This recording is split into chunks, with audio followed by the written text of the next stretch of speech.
Olá, meus amigos, meus irmãos, aqui estamos para o nosso Evangelho no Lar, aqui dos Garimpeiros da Luz, Natal, Rio Grande do Norte. Sejam todos bem-vindos. É com muita alegria que aqui comparecemos para o nosso encontro da família com Jesus, momento de fazermos nossas reflexões, de levarmos harmonia aos lares, aos nossos corações. Estar com Jesus, pensar em Jesus, estudar seus ensinos, é sem dúvida um momento de refazimento espiritual. É um refrigério para as nossas almas. E nos fortalecemos para os desafios da vida, da vida terrena, desafios que são muitos, momentos assim difíceis. E quando a gente tem o fortalecimento do Cristo, quando a gente tem os ensinamentos da necessidade da paciência, da tolerância, de agir com lucidez, com discernimento, realmente fica mais fácil. Mas é difícil, a gente sabe que é difícil, porque nós ainda estamos submetidos a um sistema de provações, somos testados e às vezes a gente cai. A gente, na provação, para ter, por exemplo, paciência, a gente termina se descontrolando, não tendo paciência, aí cai, aí fica triste, fica decepcionado, mas tem que se levantar e prosseguir. Como diz Joana de Ângeles, só cai quem estava em pé. Nós caímos porque estávamos em pé em nossa caminhada em busca da transformação interior. Então, meus amigos, não esqueçamos, o recipiente, a gente sempre gosta de lembrar, recipiente com água que será fluidificada durante o nosso estudo pelos guias espirituais. Vamos iniciar com a leitura preparatória do livro Vinha de Luz, pelo Espírito Emmanuel, psicografia de Chico Xavier. É a mensagem 169. Enquanto é hoje. Enquanto se diz hoje, se ouvirdes a sua voz, não endureçais os vossos corações. Paulo, na carta aos Hebreus, o capítulo 3, versículo 15. Encarecer a oportunidade de regeneração espiritual na vida física nunca será argumento fastidioso nos ciclos de educação religiosa. O corpo denso, de alguma forma, representa um molde utilizado pela compaixão divina em nosso favor, em grande número de reencarnações, para reajustar nossos hábitos e aprimorá-los. A carne, sob muitos aspectos, é barro vivo de sublime cerâmica, onde o oleiro celeste nos conduz muitas vezes à mesma forma, ao calor da luta, a fim de aperfeiçoar-nos o veículo sutil de manifestação do Espírito Eterno. Entretanto, quase sempre, estragamos a oportunidade encaminhando-nos para a inutilidade ou para a ruína. Dentro do assunto, porém, a palavra de Paulo é valiosa e oportuna. Enquanto puderes escutar ou perceber a palavra, hoje, com a audição ou com a reflexão no campo fisiológico, vale-te do tempo para registrar as sugestões divinas e concretizá-las em tua marcha. Para o homem brutalizado, a morte não traz grandes diferenças. A ignorância passa o dia na impulsividade e a noite na inconsciência, até que o tempo e o esforço individual opere o desgaste das sombras, clareando-lhe o caminho. Aqui, todavia, nos referimos à criatura medianamente esclarecida. Todos os pequenos maus hábitos, aparentemente inexpressivos, devem ser muito bem extirpados pelos portadores que, desde a terra, já disponham de algum conhecimento da vida espiritual, porque um dos maiores tormentos para a alma desencarnada de algum modo instruída sobre os caminhos que se desdobram além da morte, é sentir nos círculos de matéria sublimada flores e trevas, luz e lama dentro de si mesmo. Essa mensagem toca a todos nós, né? Porque Paulo diz: enquanto é hoje, é necessário trabalhar, é necessário fazer. E isso nem sempre nós fazemos, né? Nós desperdiçamos o tempo, não lutamos para vencer as nossas más tendências, como ele diz aqui. Os pequenos maus hábitos, aparentemente inexpressíveis, devem ser muito bem extirpados, eliminados. É o processo de autoburilamento, né? É o processo de reforma íntima. Para que a gente não chegue no mundo espiritual. Ele aqui se refere, como ele diz, às criaturas medianamente esclarecidas. Nem são os espíritos mais atrasados, nem os espíritos mais adiantados. Os medianos, os que estão na média, ou seja, todos nós que já temos algum tipo de instrução. Então, essa instrução, esse esclarecimento que já temos, é para iluminar as nossas decisões, as nossas ações. Porque senão a gente vai ter dificuldade quando a gente desencarna, né? A gente vai sentir dentro da gente mesmo flores e trevas, luz e lama. De acordo, logicamente, com o que fizemos por aqui, né? O nosso empenho. Ele diz que é um dos maiores tormentos para a alma desencarnada. É uma reflexão muito profunda que a gente deve, né, fazer essa análise. É difícil, mas não é impossível. Então, meus amigos, nós vamos fazer a nossa prece inicial, levar nossos corações, a nossa mente ao alto.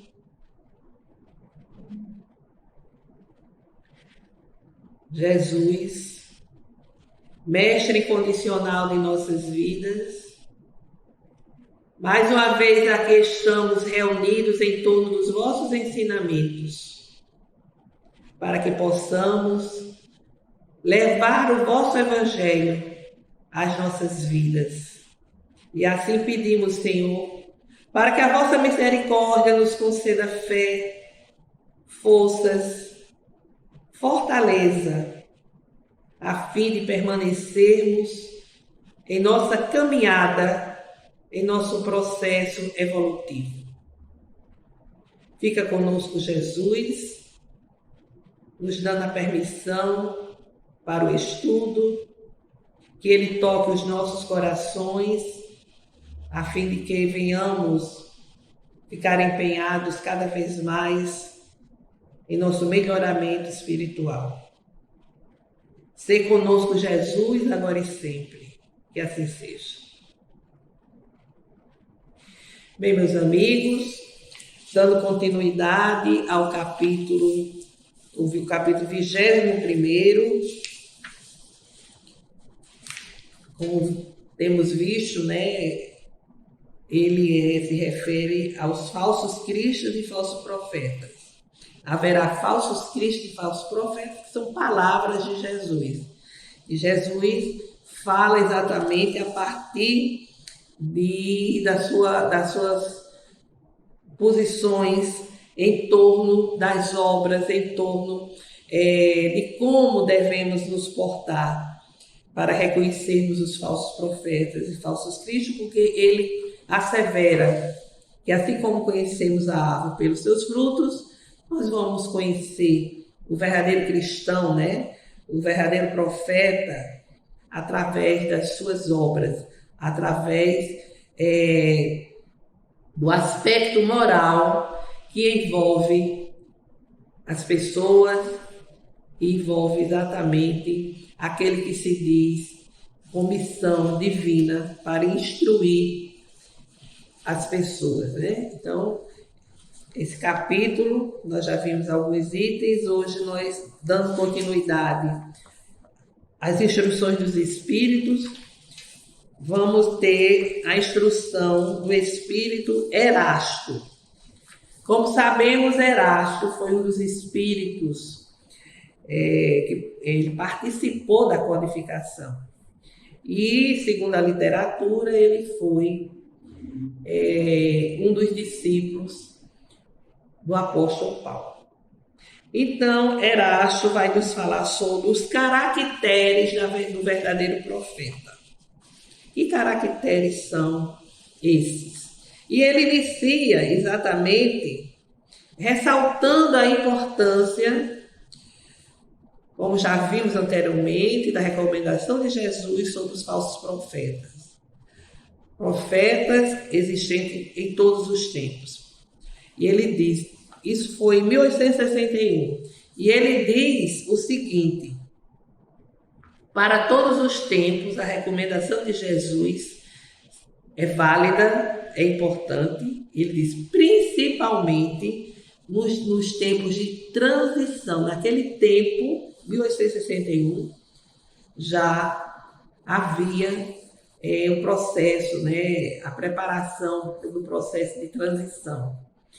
E ele diz assim, no qual vivemos desde o século XIX, desde o início do século XIX, e que se prolongará por muito tempo, até que existam condições necessárias à transformação da Terra em um mundo melhor. 1861. E isso, essa recomendação, é super atual, né? Ele explica, Erasto, que nos tempos de transição, que os ambiciosos e farsantes vão se arvorar em reformadores e até messias. É contra esses impostores que se deve estar em guarda. E o dever de todo homem honesto é desmascará-los. Como atual, né? Impressionante. 1861. Vemos em todos os movimentos religiosos, e ele diz assim, como ele diz no movimento espírita, palavras dele, pessoas que desvirtuam a finalidade da religião, adaptando-a aos seus interesses personalizados do poder, orgulho e vaidade, esquecendo de que as religiões têm a missão de orientar e instruir os homens para se tornarem pessoas melhores, solidários, fraternos, vivendo o amor a Deus e ao próximo como a si mesmo. E Erasto ele vai descrever duas características com relação aos verdadeiros profetas. Então ele diz que são espíritos superiores aos habitantes da Terra, moral e intelectualmente, e exploram o seu viver em tudo que fazem, dão o melhor de si. E as suas qualificações nobres se fazem presentes em todas as suas obras, refletindo assim o seu eu interior. Então, Erasto nos diz que o verdadeiro profeta tem essa característica de ter superioridade intelectual e, sobretudo, moral. E isso vai se refletir em suas ações, na maneira de ser, em suas obras, em suas atitudes, porque isso reflete o seu eu, ou seja, o que realmente ele já desenvolveu moralmente. Destacam-se, essas pessoas se destacam onde estão? Pela sua superioridade, pelas suas virtudes, pela sua grandeza, pelos resultados e pela influência moralizadora de suas obras. Chico Xavier, né? Veio logo à mente o nosso Chico Xavier. Ele se destacava pela superioridade, embora fosse extremamente humilde. Mas vivenciava as virtudes de amor, de caridade, de humildade. Chico foi exatamente assim, um profeta na expressão evangélica.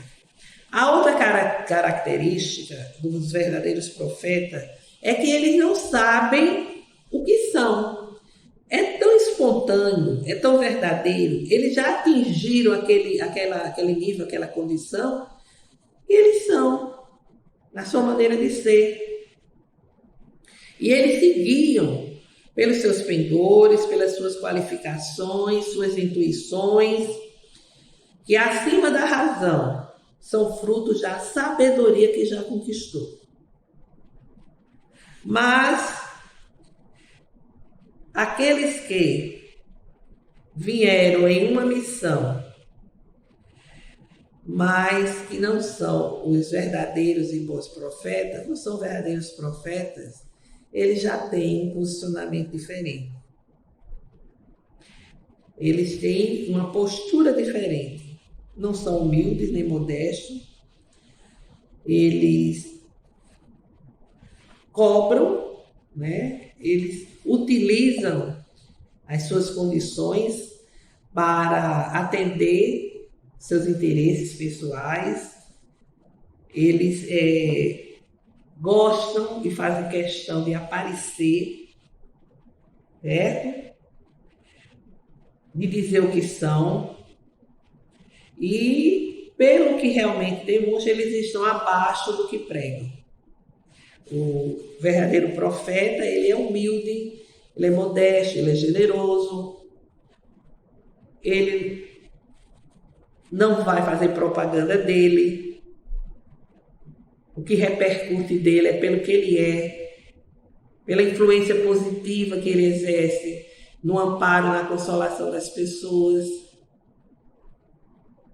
sempre disposto a ajudar, a ter misericórdia, a piedade do sofrimento dos outros. Então, eles assim já adquiriram essa sabedoria, né? Que foi construída, logicamente, através do seu processo reencarnatório. E dirigem assim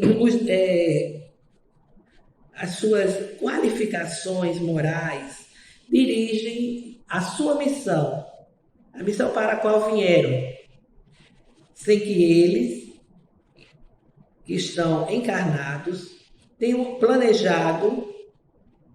Eles não planejaram, eles são. Eles são aquele ser iluminado, aquele ser sábio, cuja vibração, a energia que emana deles é uma energia extremamente benéfica, que dá alegria, né? A pessoa se sente bem, a pessoa se sente aconchegada na presença dessa pessoa, porque emana dele toda essa energia. Dizem que Chico, estar na presença de Chico, era algo maravilhoso. A pessoa se sentia bem, leve, a pessoa se sentia, dependendo da sensibilidade, quase em êxtase. E não precisava ele dizer uma palavra, precisava só a presença dele. Dele emanava assim um carinho, uma paz. E às vezes o cheiro de flores, pessoas que relatam isso. E às vezes ele ficava até sem jeito, né? Porque dependendo, teve uma certa vez que uma senhora que era próxima dele, conhecida dele, levou um grupo, né, para a reunião, e depois ele recebeu essa senhora com essas outras pessoas e começou assim, aquele cheiro de flores, aquela coisa terna, aquela coisa boa, suave, e todo mundo começou: de onde vem esse cheiro? Aí a mulher disse, a amiga dele disse: é de você, né, Chico? Ele disse: não, ele já estava com as mãos no bolso. Aí ela tinha liberdade, né, junto a ele. Aí tirou a mão e cheirou. Disse, é de você sim. Esse cheiro está saindo das suas mãos. Ou seja, o verdadeiro missionário, o verdadeiro profeta, que tinha sabedoria, que tinha conhecimento, que tinha responsabilidade, que era humilde, que era bondoso, que sabia executar a sua missão dentro dos parâmetros morais, espirituais, que tinha toda uma emoção terna, fraterna, de levar compaixão, misericórdia ao seu próximo, de entender as pessoas em suas dificuldades, sem julgar a condição moral dessas pessoas. E quantos ali chegavam querendo um socorro, uma palavra, e ele sabia que era uma pessoa extremamente comprometida perante as leis divinas, que era uma pessoa que trazia em si uma cota de maldade expressiva, era uma pessoa egoísta, orgulhosa, vaidosa, mas a ele não julgava e assim atendia a todos. Porque sabia que Deus estende suas mãos a todos, mesmo aqueles que lhe pedem, mas que não correspondem aos ensinamentos espirituais. Mesmo assim, todos são socorridos. Talvez não como desejasse. A aflição de uma doença que não pode ser eliminada, mas que pode ser amenizada. E a espiritualidade vai socorrer de acordo com o merecimento de cada um.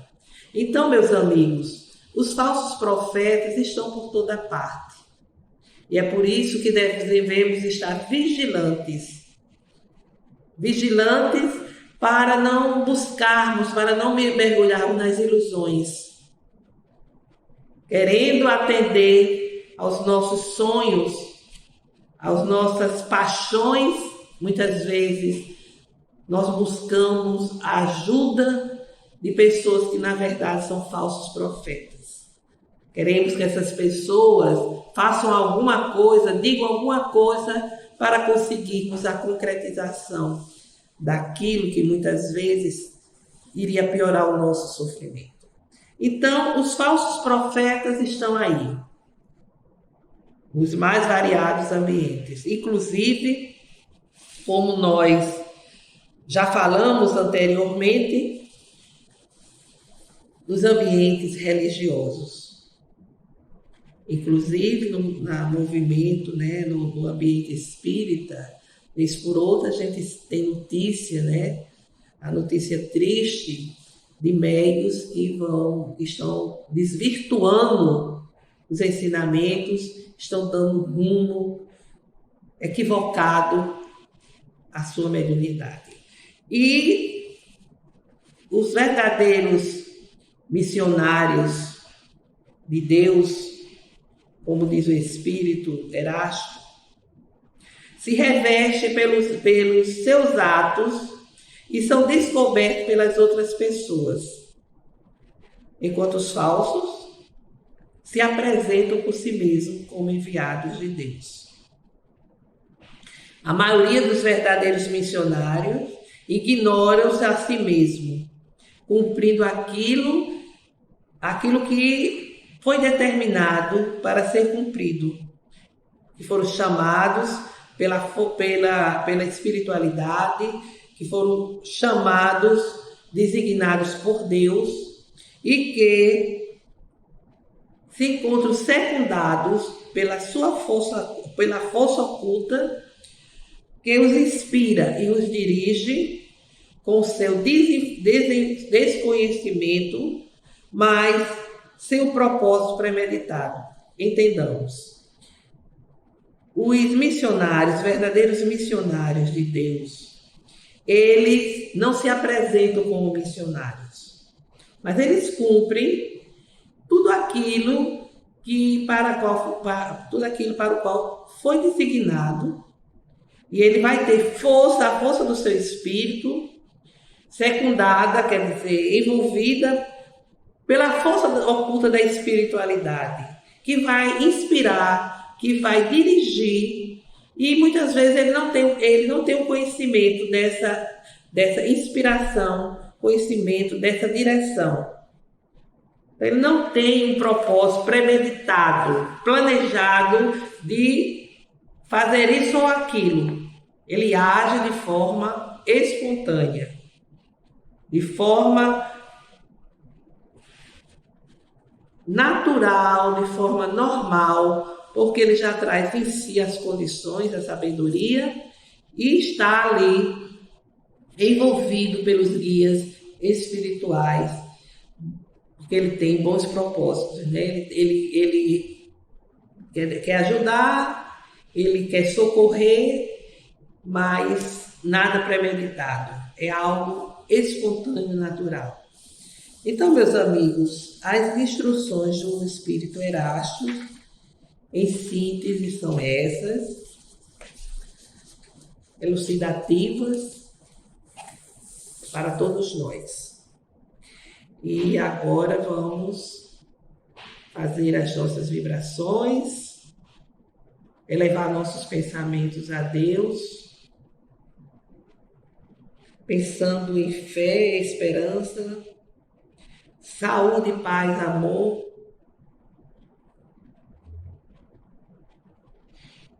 Senhor Deus, aqui estamos a rogar pela paz do mundo, pelo entendimento entre as nações,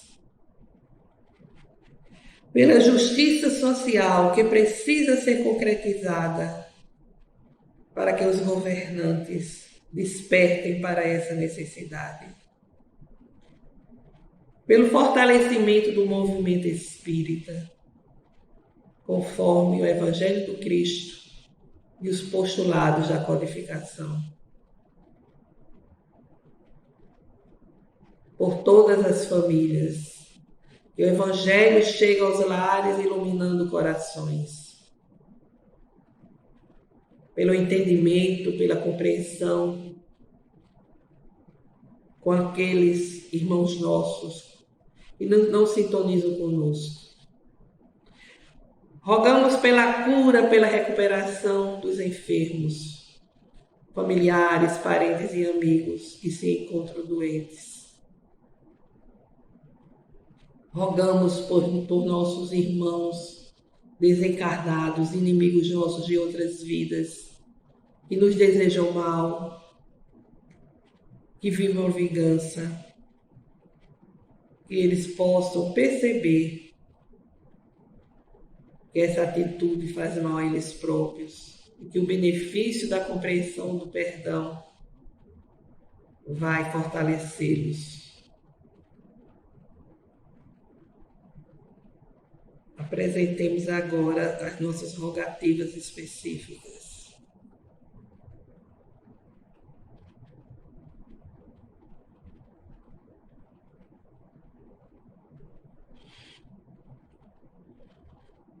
Senhor Deus, recebei aqui nossas rogativas e ampara-nos com a vossa compaixão e misericórdia, aliviando a dor e o sofrimento daqueles que se encontram em situação provacional ou expiatória dolorosa.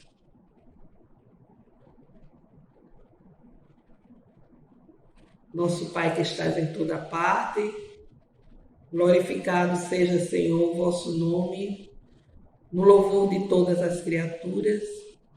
Venha a nós o vosso reino de amor e sabedoria, seja feita a vossa vontade, acima dos nossos desejos, aqui na terra e em todos os ciclos espirituais.